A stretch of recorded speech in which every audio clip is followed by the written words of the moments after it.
In Stuck in Love, your character Sam says there's two types of people, hopeless romantics and realists. So I'm wondering, which are you and why? I've definitely got a hopeless romantic thing going on. I do believe in love. I do believe in all the kind of the butterflies and the excitement and all that. I do think, however, though, that you sometimes need to follow your mind as well and kind of be realistic about situations. Love is a very complicated thing, and sometimes your mind does need to kick in, but I don't think it should ever really take over from where your heart wants to lead you. So there's a bit of both, but I'm way more of a hopeless romantic than a realist. And now Josh Boone, who wrote and directed the film, gave you a kind of care package, didn't he, before you started, of a mixed CD and a book. Yeah. And I wondered how that helped you, and also when was the last time you made a mixtape with someone or someone made one for you?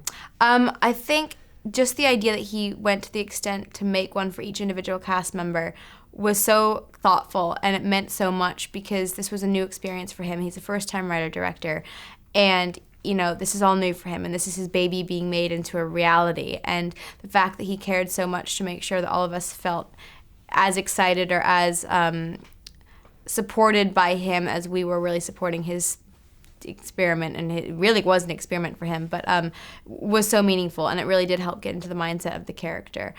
And I actually still love making mixtapes or CDs all the time. And my friends, that's been something that we've always done, is like if you're in the mood for something, like for my birthday, my friend gave me a workout CD, which was really funny, and like a mixtape of stuff that I haven't heard in years. And it's just something that is so sentimental but means so much, and I love that.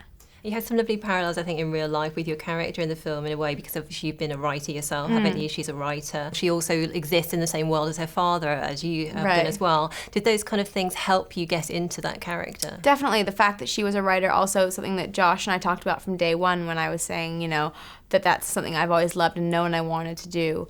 And my being in the entertainment business like my dad is something that is great to be able to relate to each other on, but at the same time I wanted to be in it and enter into it in my own way and on my own path, and loving, respecting, and admiring what he's done, but also at the same time trying to do it on my own.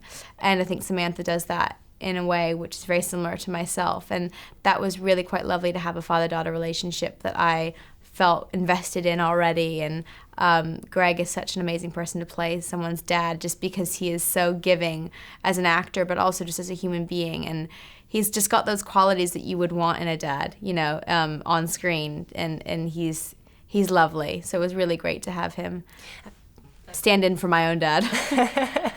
Now, of course, Sam's a very feisty character. She played a number of feisty characters. You've got another one coming up in a film shortly, The Mortal Instruments. What was it like kicking ass in TMI, and how did you prepare for that? It was so fun. I love action, and I never thought that I'd be doing stunts in movies. But the training was intense. We had about 3 months of physical training beforehand, and then during filming, it was every single day with the stunt department and, you know, physical fitness at like 5 in the morning, 4 in the morning before work.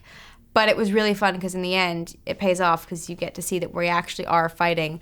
And the Shadow Hunter guys had a bit more difficult than I did because I only learn I have skills in halfway through the movie.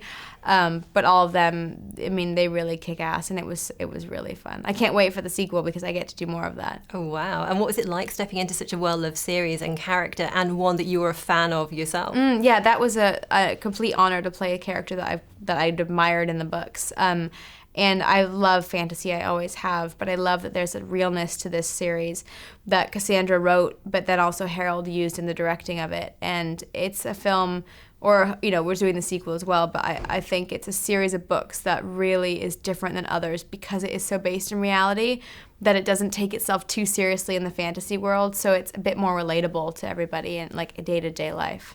What can fans expect, and do you think the end will be as it is in that first book? Because it's quite interesting. It leaves you wondering about a very important question, which I, you know, if you've read the books, you've read the books and you know, but it's something that was very difficult to deal with in a film, I think, especially when you're tipping it at the first one, wondering if there's going to be a second one, and you have to play it both ways, and it's a very sensitive topic, but I think we do so in a way that really leaves you wanting more, but at the same time doesn't leave you completely dumbfounded.